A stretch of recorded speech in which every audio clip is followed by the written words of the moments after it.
I solved my biggest problem in cosplay. It's something that we've all dealt with, I can tell you, at least once in our time with this hobby, and that is the complete lack of space.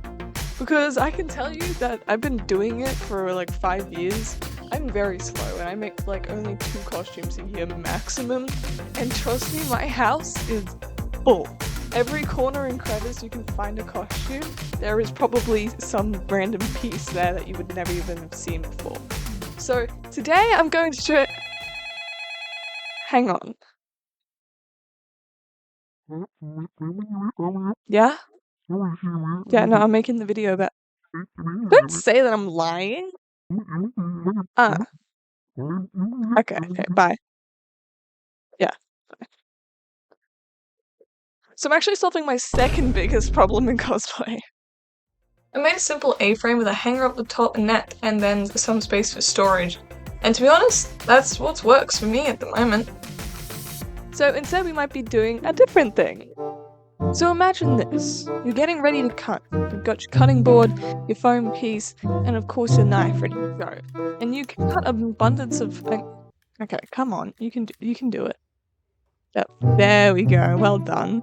Of course, you can cut an abundance of angles into foam, but if I want to cut a 45-degree angle, how do I know this is 45 degrees? See, it's a problem, right? I'm not the only one that has this. This is a, so obviously the most logical thing you do when you need a new tool is to try and find it online. See, I did look, but I didn't realize that this is what happens when you try to look for one online. $60? Oh my god, you serious? Surely Limbs has something like the best cosplay store in Australia, right? $140? And it's $40 for their own branded one? This was literally 3D printed, it's $30! Seriously, I'm not paying for that! So I think that maybe with a little bit of creativity and a whole lot of spite, I think we can make these a lot cheaper. And even better than that, at the end of this video and at the end of this project, I'll be willing to give away these files completely for free. I think that there is a positive use in these, and that, people can use this if they have access to a 3D printer, and I don't see any reason why there shouldn't be files like this out there. So for things like this, it always starts with a sketch. I like to plan out ideas and get feedback. More often than not, it goes through a few iterations, so I can be confident I know what the design was going to look like as soon as I can render it out. And after some prototyping and some measurements that I didn't do on camera, I ended up starting to put all the designs into Onshape, which is a free CAD program that you might have seen on here before. And I'm trying to replicate all these angles, and the stupid thing keeps throwing errors at me. But it's okay, because I'm listening to the greatest artist of all time, Aurora. Literally, there's no one else I listen to. You can check my Spotify Wrapped. And gradually I began to transfer all the angles and designs from my sketches back into the 3D program. You'll see that I actually don't end up using this one, and of course, it gave me the most trouble, but, I ended up deleting it later anyway, so it doesn't really matter. I have used Onshape enough to learn that you can rely on it to make the angles perfect every time that you use it. And as long as you kind of know what you're doing, you can understand just how accurate this is. Especially when you can transfer the files directly from Onshape to STL files and therefore to your 3D printer. And it's very important that you have an additional 45-degree angle to support the center of your cutter, because this is actually what's going to make it strong enough to withstand the force of the knife, which can actually grab on the foam. And, oh, Aurora's back. Grab on the foam and oppose your motion. Now, I was wondering if you could actually create a sketch based off of an extruded plane that you made in a previous sketch. And it turns out you can. I was really surprised. You can tell because I checked if I was recording or not. Yeah, I'm very smart. I figured that on my own. But with this new information in hand, it's right back to work. This time we can more accurately recreate the frontmost plane of the cutter and where we'll actually redraw our design from the first one back into this plane. It is also important just to extend the sketch over the edge by a little bit so that when you do end up creating the ends of where the knife will come out, it goes right through the piece and it just doesn't stop at the end, which, you know, would stop the knife from coming out and make it useless. I also love the fact that you can draw everything on a sketch and then be able to select the different parts of the sketch individually. That allows me to create multiple different holes in locations, for example the one that chopped off the side, and then the one where the knife will be held, and I don't have to repeat it 3 times. Yeah. And the final and arguably most important thing we need to think about is how we're going to keep the actual blade within the knife holder. And I got to thinking, and I actually took inspiration from a primary school compass. Yeah, a little pink one. And they have bolts and literally just use surface tension to hold it all together.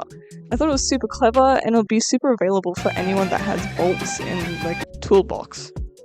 And finally, I'm using the fillet tool to just round out all the edges so that even if you use this for prolonged periods of times, it's not going to cut into you. It should be quite comfortable to use.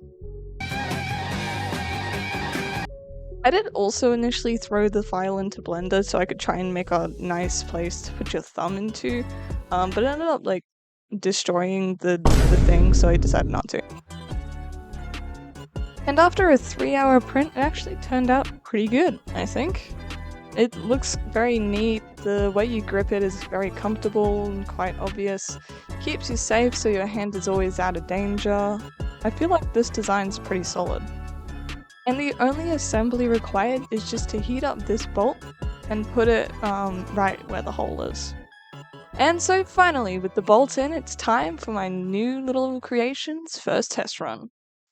It's a very careful and slow cut. I finally get to see for the first time. Actually, you can't see because I completely missed the camera. But really, it works, even though you still can't see it. I tried it, I got excited, and I tried it a few more times after that, and I was starting to find some difficulty with actually using it. Actually, a very simple and explainable reason for this that I didn't think about in the designing stage. Now, when I was originally making the design, I actually put it on a 60-degree angle. It should be this triangle here. Now, I did this for the purpose of actually trying to fit the hand in a nice, safe way. And yes, it works, but there's a problem with that. Its y-axis force greatly is bigger than the x-axis force. When you're actually gripping the cutter, you want to put down a good amount of downward force so that it stays nice and flush on the foam. But there is only so much force going into your horizontal movement which would actually cut the foam. And that's what I managed to find out in testing. The middlemost triangle is a 45-degree triangle. It has an equal upwards force as it would downwards force. See, this would work, but I feel like we can take it a step further. Because when you're actually pressing down, most of the force is actually downwards force. So there's a way you can kind of transfer just a little bit of that force into more of a horizontal movement. And that is with a 30-degree triangle. Now, if you know your essential triangles in math, you would know that the 30-60 triangle, they're both the same thing, just on different sides. This time, its vertical force is far less than its horizontal force. And so this way, we can actually apply more pressure into the movement of the cutter than keeping it flat on the foam, because that is the easiest part. But I'm not just going to let these theories lie, I'm actually going to test them. So I designed 2 more knife holders, one at a 45-degree angle and another at a 30-degree angle. Let's see which one's better. This is just a blade from my craft knife, and to make sure that each of these tests are legit, I've got a sharpening stone here. So after each test, I will take it out, I will sharpen it to make sure it's about the same level as it was before, and I'll put it into the next one.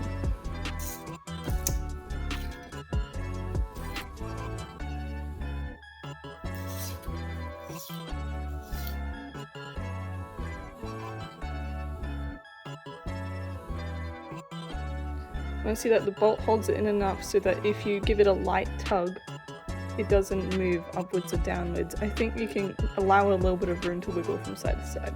So this is a 60, this is the original design. We're going to try it out. Now, this is the second time I've used the 60-degree knife angle, and apart from the other test I've shown earlier, it's simply not manageable, and it's very difficult to use. It's making a cut, but it's trying to bend the foam and it's not working quite well.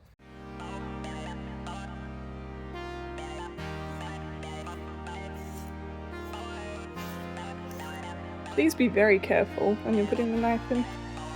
Sometimes the prints can just make it a little hard.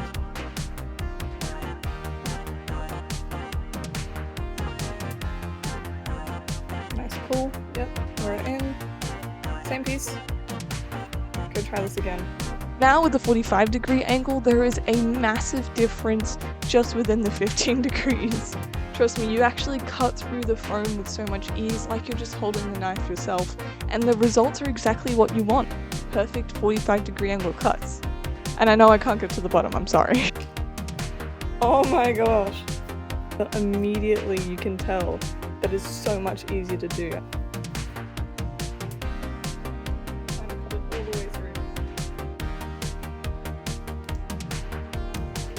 That is a perfect 45-degree angle cut right there. That was the 45-degree knife angle, and we've only got one more to try. This is the 30-degree knife angle.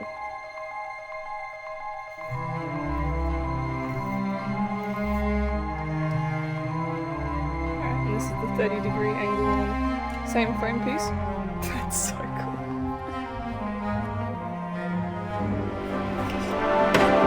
Oh my god. Oh my gosh. There was a whole reaction to that. Trust me, this third one makes so much of a difference. The distance between cutting the first one and the third is like cutting a rock or cutting warm butter. This 30-degree knife angle is insane. Are you kidding me? Oh my gosh, that was so easy. See? This is why we test all three, right? I mean, I know in my little rant about triangles, I said that the 30-degree angle would be the best. And I was right, but it's also just a really solid functional design. So yes, this ended up being the final design. I ended up being quite happy with it.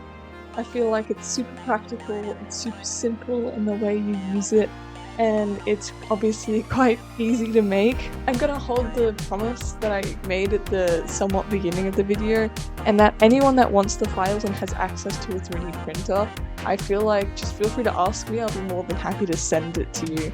And if you don't have a 3D printer and you still want it, I'm sure I could print it for you, but like you might just have to pay for shipping. So, yeah. Obviously there is some safety concerns around it since I'm not a professional and I don't think I've thought of everything. You do have to be careful when using it, but the design itself is pretty solid, and as long as you print it with enough strength, it won't buckle on you. So yeah, just be careful if you actually want to use it, and I'll actually make a video later on how to properly set it up and how to properly use it. It'll be unlisted though, so you have to get a link. And of course the last thing I should probably mention is what's happening with the Ironheart cosplay.